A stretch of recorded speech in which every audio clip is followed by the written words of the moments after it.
heard me, you would quit your channel. Just like your ambassador, I don't know who did. Some humanity. The US gave the okay for Israel. Carte blanche to kill all those Palestinians. This massacre, we were sleeping here today. We listened to the bombs. I, in my grown age, was scared. Imagine children, imagine babies. Will you even air it? Will you edit it? Okay, fine. You get your time. 1 second. Play. Oh, right. You speak Arabic? Only a little bit. I'm just gonna. First of all, tell me your name. My name is Rahma Zina. I am an Egyptian. Okay. Rahma. Tell me why you're here today. I am here today because of a multitude of things. First, the unfair occupation that's lasted for 70 plus years, and the fact that Gaza has been dubbed an open-air prison with Palestinians, no access to water, no access to be able to move in or out, not able to maneuver. We have family here, Palestinian family, who have their Palestinian families there. They're not even able, the ease of maneuvering. You go to holidays, it's easy for you. It's not that easy for them. Life is so difficult. It's against human rights. Israel has breached human rights time and time again, and it seems that it is above of international law. We are here to speak the truth because I'm not going to generalize, but a lot of Western channels have been aiding in the dehumanization of Arabs. You say when I say the word Muhammad, how does that make you feel? You immediately flinch because that's what's been happening. So now when 1,000 plus Palestinian babies die, you don't feel the same. You don't feel the same as when I tell you one of your own has died. But these are our own. And it is unfair, and Egypt will stand with Palestine. I know Israeli politics, and they try and divide us, and they try and make you seem like we are weak. But let me tell you something, we are not weak. And we stand with the Palestinians, and we stand with the Arabs. And they try and change the narrative because you own the narrative, see? This is our problem. You own the narrative. You own the United Nations. You own Hollywood. You own all these mouthpieces. Where are our voices? Our voices need to be heard as well. We've been watching your channels, and instead of mourning our dead, instead of mourning these Palestinian children, we've been having to deal with more dehumanization of Arabs. We've been having to deal with more ridiculous rhetoric to the extent that one Arab came and just had a farcical interview because there's no more logic. There's no more logic in debating with you. You don't listen. It's like you have, Israel has a fact book. Israel has a fact book. It's honest. Anything is honest. The Palestinians are animals and they need to die, and this is what's been happening. Get our voices across. There, cover it. الجزائري باختصار، الإنسان الجزائري كريم صريح شجاع صادق. حي الجزائر واخطف في نواديها وابعث لها الشوق باديها قاصيها ودانيها. أرض البطولات حي الله مقدمكم كتائب البغي قد جزوا نواصيها. Marry his sister. Who gave that law? Very clear. I'm asking you, who gave the law? Let me answer you very clear. God obviously put him in the position, so the only thing he could do. I did ask you. No. Gave him that law. Okay, was that a law? Gave him a law. No law. So is that commandment?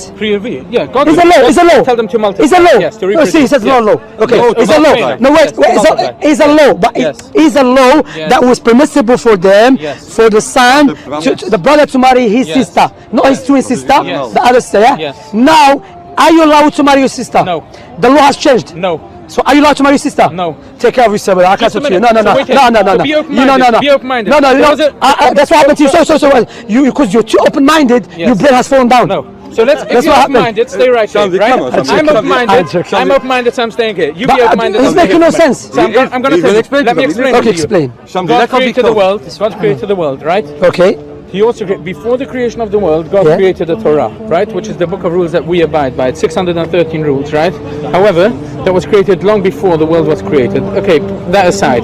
However, that was only given to the Jewish people at Mount Sinai. Okay. 3,334 years ago. Right? 333 years ago, yes. Okay. That was 2448 years after the creation of the world, which is 2,500 years nearly 2,500 years after the world was created. I have respect, you know. I was leaving. No, I was leaving. You can see that clearly. Answer you and then you can go. Brother, look. Give me 30 seconds. God gave a law to Moses. No. You just did this for the cameras. It's not for the camera. It's not for the camera, bro.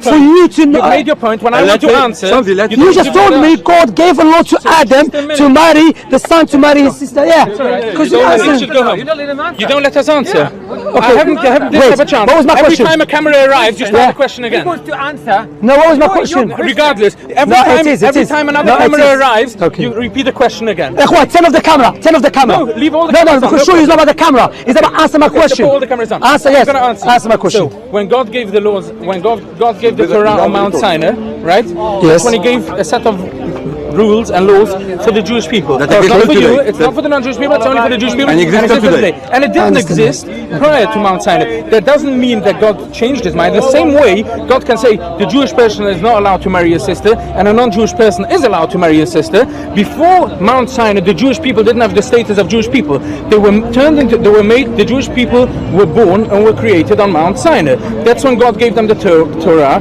and that's when the rules of the Torah started to apply to the Jewish people.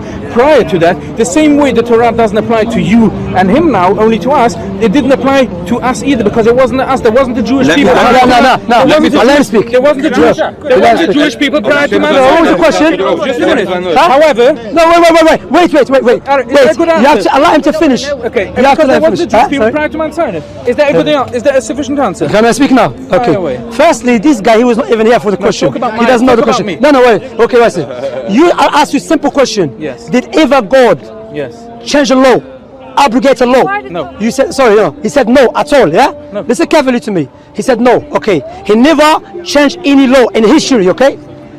Did God give a law to Adam for his son to marry his sister? Just a minute. If we say yes, we've done. No. I ask you, no. For him to understand, no. For him to understand. Yes. Okay, so God gave a law. So there was a law that God gave to the children of Adam that the son is allowed to marry his sister. Okay, that is a law. Yes. Is this law still valid? Nine. For you, for example. No, I'm asking you, is it still valid? What do you mean? Is God since Mount Sinai not? No. Okay, so God changed the law. God did. He gave a law to the Jewish people. You don't understand. So you're allowed to marry your sister? No. He applied the law of Mount Sinai. No. What are you doing? You understand my point? My point is they're saying. I find the point actually quite irrelevant. Yeah, because my point, brothers, they're not making no sense. Allah told us, clear what you're doing. No, wait, because he spoke for long. No, he only explained one part. No, but let me finish. Come on, let me finish, please. Let me finish. Now, brothers, if I said to you, you're allowed to marry your sister, if I said that to you, then 10 years later I said, not anymore, you're not allowed to marry your sister. I'm not changing the law. Are you questioning the sovereignty of God? I'm asking a question anyway, take off yourself. I'm not changing the law. He changed the law, he abrogated the law. That's it, simple. You don't take off yourself, I have to go. No, I have to go, Aaron, seriously. I have to go. So you're basing. You don't take off yourself, take care. Aaron, you know me, I have respect for you, no doubt, understand? But you know, you are manifesting what Allah said about you in the Quran. Follow Abdullah ibn Salam. That is the Don't hate. follow Ibn Hayy ibn Akhtab. It's not the hate that Allah for you. That Allah for your goodness. Allah for you to follow the truth. That's the hateness from your book. He's Jewish. I don't care. He became Muslim. Let me tell you. He became Muslim. The Torah God gave to Moses is the same Torah today. No, it's not. It's not. Take care. Someone came in, he tried to jump in, claiming he's not Jewish. Yeah, I asked him a simple question. If I say to you, you're allowed to marry your sister, then 10 years later on, I said, you're not allowed to marry your sister, am I changing my law? Clearly, yes, because that law doesn't apply anymore. You're not allowed to marry your sister. That's the abrogation. But what they did, this guy is running now. Look, his papa running. He's running. He's a Christian, and you know what he's doing? Because they were Jewish, he had to stay and guess me. Even he knows the truth was with me. And these two Jewish guys, may Allah guide them, but they are manifesting what Allah said about them in the Quran. Because why? They're not. Because they don't care about abrogation. What they think, we're looking for an excuse to reject Prophet Muhammad ﷺ. So from that, there's no abrogation. God doesn't abrogate any legislation. And I made it clear the question: has God ever abrogate any law, change any law in the history? الجزائري باختصار، الإنسان الجزائري كريم صريح شجاع صادق، حي الجزائر واخطف في نواديها وابعث لها الشوق باديها قاصيها ودانيها. أرض البطولات حي الله. الله عليه والله العظيم، يعني فيديو جميل. يعني هو بيتكلم عن ايه؟